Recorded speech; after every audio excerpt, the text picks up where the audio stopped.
What drives someone to commit the unthinkable? And how do they live with the consequences? Today, we're diving into the intense and psychological world of Fyodor Dostoevsky's Crime and Punishment. Get ready for a story of guilt, morality, and the quest for redemption. Hi, everyone. Welcome back to Tales from Tome. I'm Jone, your guide through the greatest works of literature.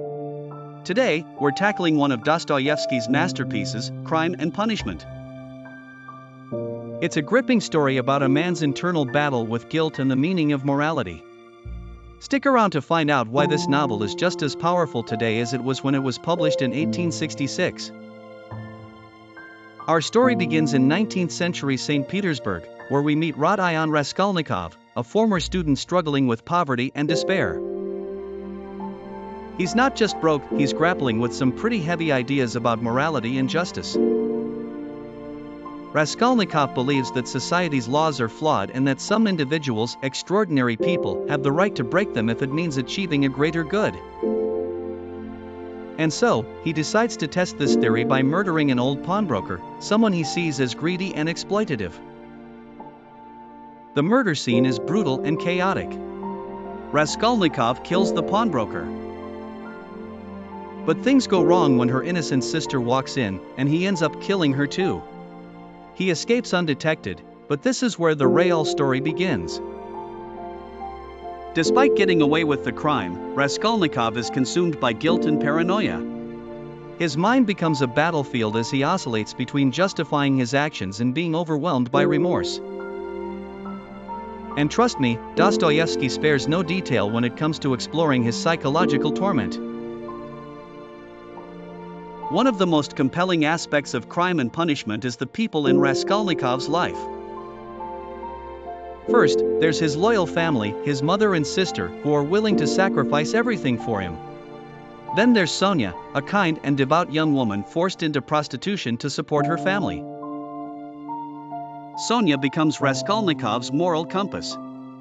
Through her faith and compassion, she represents hope and redemption, even for someone as tormented as him. On the other hand, we have Porfiry Petrovich, the investigator. He suspects Raskolnikov from the start but plays a psychological game with him, subtly pushing him toward a confession. In Dostoevsky's world, suffering isn't just inevitable, it's transformative. Raskolnikov's guilt eventually leads him to confess, not because he's caught but because he craves inner peace. He's sentenced to a Siberian labor camp, where the story ends on a note of hope. With Sonia by his side, Raskolnikov begins to find redemption through suffering and spiritual awakening. Crime and Punishment isn't just about a murder, it's about the human condition. Dostoevsky dives deep into themes like morality, justice, and the psychological toll of guilt. And let's not forget the social commentary. The novel critiques the growing divide between the rich and poor, a topic that's still painfully relevant today. What makes this novel timeless is how it forces us to ask tough questions. What's the price of breaking the rules, even for a noble cause? Can guilt ever truly be escaped? And is suffering the only path to redemption?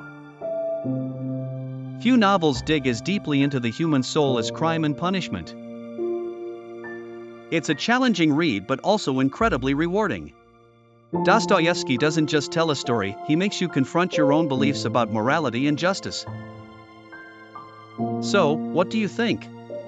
Do you sympathize with Raskolnikov, or do you think he deserved his punishment? Let me know in the comments, I'd love to hear your thoughts. If you enjoyed this video, don't forget to like, subscribe, and share it with someone who loves diving into classic literature.